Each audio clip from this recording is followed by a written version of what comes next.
маці сябе ў паняверцы, ні сілы, ні веры на шчасце.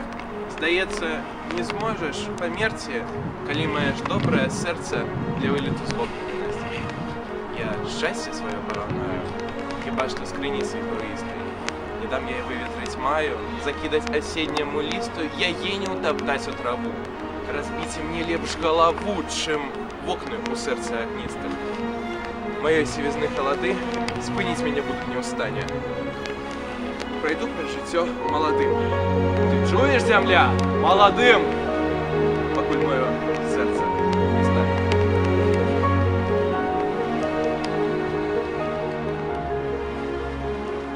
Крывавую ноч беларускай гісторыі на 30 кастрычніка 1937 года аўтар гэтага вершу Ізі Харык быў расстраляны.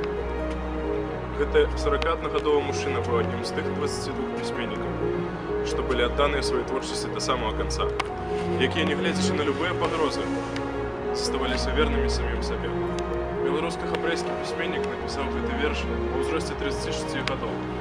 На гэтым этапе жыцця ў людзей ёсць штосьці, за што яны трымаюцца ўсімі сіламі.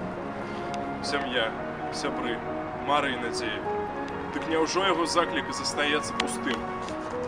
Заўсёды памятайце, ніколі не дазваляйце паняверцы зламіць ваш дух.